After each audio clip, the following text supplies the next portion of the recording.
प्रणाम साथियों। मैं आपका साथी नीरज सिंह।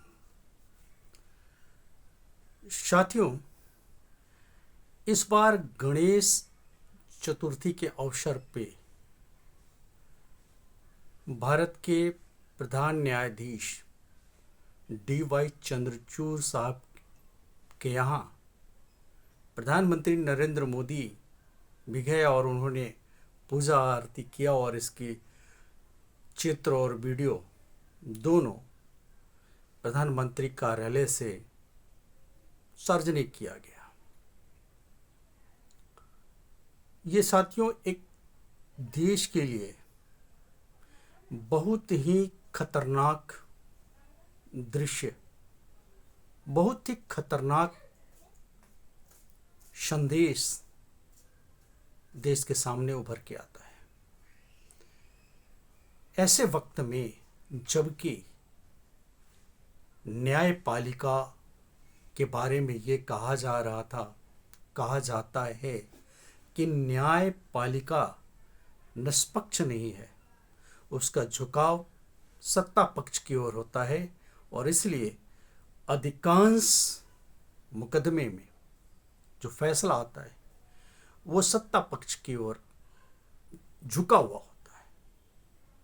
और जब इस तरह की चर्चाएं चल रही हों, चर्चा आम हो, तो ऐसे समय में मुख्य न्यायाधीश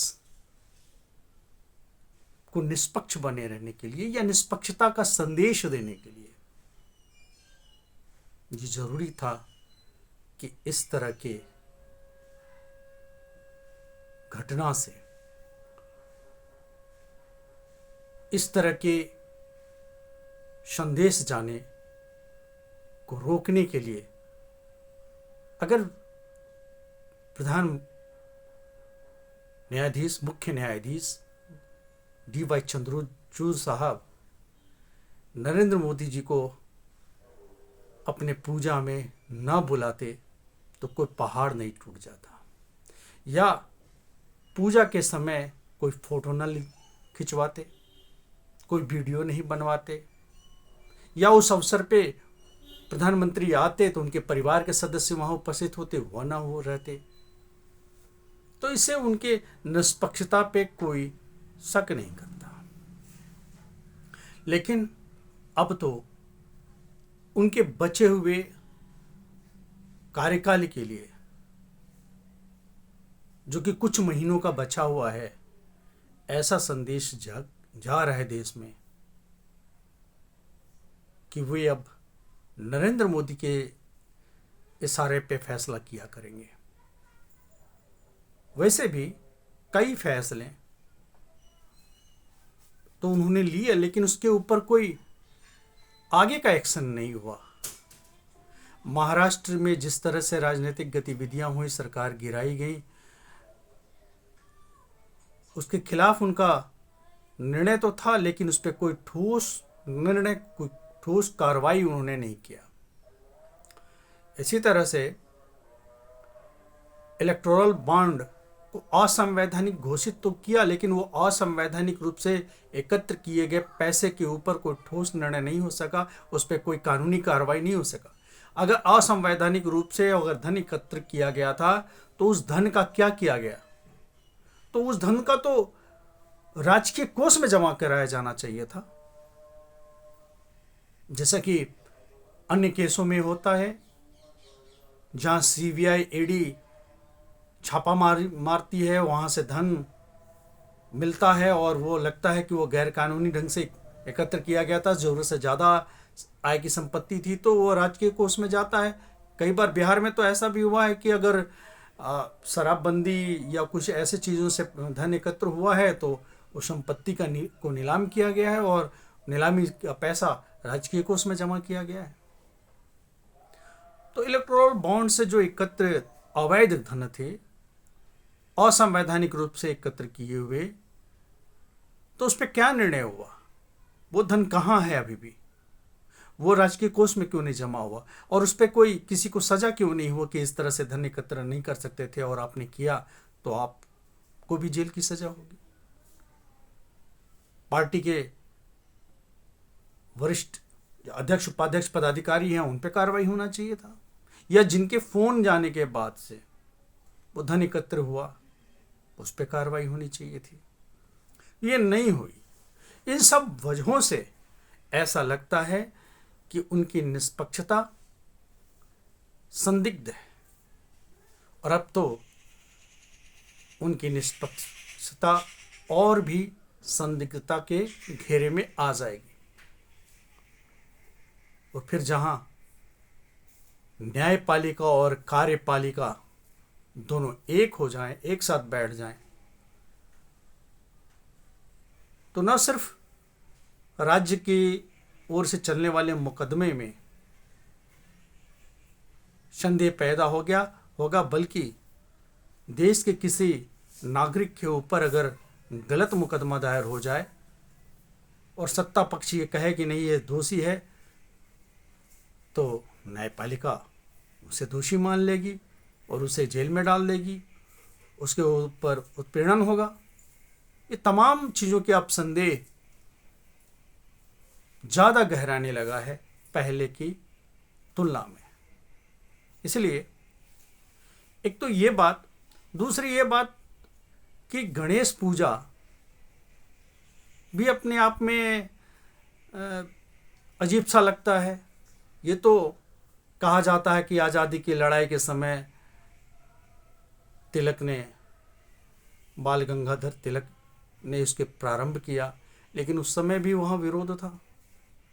क्या पूजा करने से देश को आज़ादी मिल जाती? क्या ये अंधविश्वास और भ्रम किसी मूर्ति पूजा को करके और गणेश किसी व्यक्ति के ऊपर सर्जरी करके हाथी का सिर बैठा दिया जाए, ये अपने आप में ही एक भद्दा मजाक सा लगता है।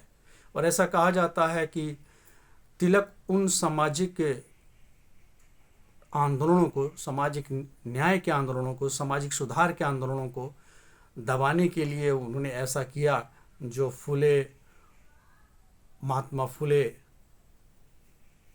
के विचारों से उपजा था, उनके आंदोलनों से उपजा था। और साथ में ही जो साहू जी महाराज राजा रहते हुए अपने राज्य में जो सामाजिक न्याय की शुरुआत की थी और जो पाखंड का विरोध करते थे, चाहे बाबा साहब अम्बेडकर का भी, अम्बेडकर जी तो बाद में, लेकिन ये सारी चीज़ें का जो सामाजिक सुधार की बात जो चल रही थी, उस सामाजिक सुधार के आंदोलनों को बाल गंगाधर तिलक पसंद नहीं करते थे, उसे दबाना चाहते थे। अंधभक्ति के उसमें, जैसा कि आज संघ और आरएसएस और भाजपा कर रही है, नरेंद्र मोदी कर रहे हैं, लोगों को हिंदुत्व के अंधभक्ति में ढकेलने की कोशिश, और पूरी तरह से सफल भी हो कई बार। तो इसी तरह का प्रयास बाल गंगाधर तिलक मुंबई में कर रहे थे, पुणे में कर रहे थे। और वो तो जो तेली, तमोली, कुर्मी, इन तमाम जाति के बच्चों को उच्च शिक्षा दिए जाने के खिलाफ थे। वो चाहते थे लोग घंटा घड़ियाल बजाता रहे, गणेश की पूजा करे, धन एकत्र करे, ब्राह्मणों का वर्चस्व कायम रहे। इसलिए तो ये शुरू किया उन्होंने, और इसी परंपरा को भारत के मुख्य न्यायाधीश पढ़े लिखे व्यक्ति द्वारा बढ़ाया जा रहा है। तो ये अपने आप में भी एक बड़ी शर्मनाक स्थिति है। देश का मुख्य न्यायाधीश इस तरह से अंधविश्वासी हो और तिलक के उसी जातिवादी परंपरा को, अंधविश्वासी परंपरा को आगे बढ़ाए, तो ये तो अपने आप में शर्मनाक विषय है।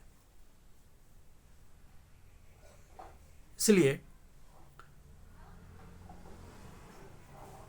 जो कॉलेजियम सिस्टम है उसे भी तत्काल समाप्त करना चाहिए। जब तक कॉलेजियम सिस्टम रहेगा, ऐसे न्यायाधीश, खानदानी न्यायाधीश, कुछ जाति विशेष के न्यायाधीश इस न्यायपालिका पे काबिज रहेंगे। और ऐसे लोग न्यायपालिका को एक मजाक बना के रख देंगे, जैसा कि अभी हो रहा है, जहां कार्यपालिका और न्यायपालिका एक बिंदु पे आके मिल जा रही है। ये एक बहुत ही डरावनी छवि है लोकतंत्र के लिए, न्याय की निष्पक्षता के लिए। और ऐसे न्यायाधीश को हटाने के लिए संसद में महाभियोग लाना चाहिए। और विपक्ष अगर वाकई में इस लोकतंत्र के प्रति गंभीर है, न्यायपालिका की निष्पक्षता के प्रति गंभीर है, तो उसे महाभियोग लाने का साहस दिखलाना चाहिए। धन्यवाद।